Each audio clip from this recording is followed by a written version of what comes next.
അപ്പൊ ഞങ്ങൾ നേര് മൂവി കണ്ടിട്ട് ഇപ്പൊ ഇറങ്ങിയതേ ഉള്ളൂ. സമയം 12:15.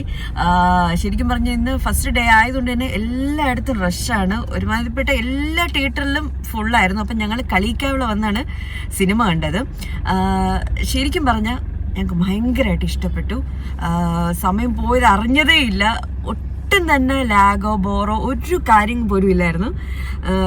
കിട്ടില്ല സ്ക്രിപ്റ്റും ക്ലൈമാക്സ് എന്നൊക്കെ പറയണത് ഭയങ്കര എങ്ങനെ പറയണത്, നമുക്ക് രോമാഞ്ചം വരുന്ന രീതിയിലുള്ള ക്ലൈമാക്സും കാര്യങ്ങളും. അടിപൊളി ഫിലിമാണ്. ശരിക്കും പറഞ്ഞാൽ ലാലേട്ടൻ്റെ ഫിലിംസ് ഈ അടുത്ത കാലത്തൊന്നും ഞങ്ങൾ തിയേറ്ററിൽ പോയി കണ്ടിട്ടില്ല.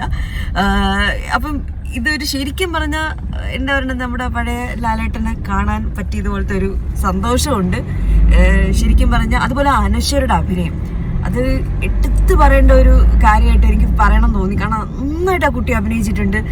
മൊത്തത്തിൽ സിനിമ പൊളിയാണ്, അടിപൊളിയാണ്. എനിക്ക് ഭയങ്കരമായിട്ട് ഇഷ്ടപ്പെട്ടു. സമയം പോയി ഒട്ടും തന്നെ അറിഞ്ഞില്ല. നല്ല ത്രില്ലിംഗ് ആയിട്ട് ഇരുന്ന് നമുക്ക് കാണാൻ പറ്റുന്ന ഒരു അടിപൊളി ഫിലിമായിട്ട് ഫീൽ ചെയ്തു. അപ്പം ഇത് തിയേറ്ററിൽ മസ്റ്റ് തിയേറ്റർ വാച്ചാണ്. കാരണം അത് നമുക്ക് ആ തിയേറ്ററിൽ ഇരുന്നാണ് ആ ഒരു എക്സ്പീരിയൻസ് കൂടുതൽ നമുക്ക് കിട്ടുള്ളൂ എനിക്ക് ഫീൽ ചെയ്തു. അപ്പം മാക്സിമം കാണാത്തവരുണ്ടെങ്കിൽ തിയേറ്ററിൽ പോയി കാണുക. നല്ലൊരു ഫാമിലി പടം കൂടെയാണ്. നമുക്ക് ഫാമിലി ആയിട്ട് വന്നിരുന്ന് കാണാൻ പറ്റുന്ന ഒരു ഫിലിം തന്നെയാണ്. ഈ ചേട്ടൻ എങ്ങനെയുണ്ട് ഫിലിം?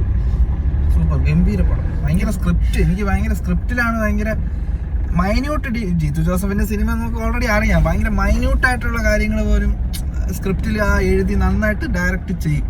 അപ്പൊ അത് കറക്റ്റായിട്ട് കാണാൻ പറ്റുന്നുണ്ട്. മൈന്യൂട്ട് ഡീറ്റെയിൽസ് പോലും സൂപ്പറായിട്ട് ചെയ്തിട്ടുണ്ട്. പിന്നെ എനിക്ക് ലാലേട്ടൻ്റെ അപ്പിയറൻസ്, ആ ഒരു എന്താ ഹെയർ സ്റ്റൈലും കാര്യങ്ങളൊക്കെ ഇതിൽ ഭയങ്കരമായിട്ട് ഇഷ്ടമായി. അതൊക്കെ നല്ലൊരു പടം കേട്ടോ. നല്ല നമുക്ക് എന്താ പറയുക, ആ ഒരു ത്രില്ലടിച്ച് അങ്ങനെ ഇരുന്ന് കാണാൻ പറ്റുന്ന നല്ലൊരു പടം. അപ്പം കാണാത്തവരുണ്ടെങ്കിൽ മസ്റ്റായിട്ട് പോയിരുന്ന് കാണുക. തിയേറ്ററിൽ തന്നെ പോയി കാണാൻ ശ്രമിക്കുക കേട്ടോ.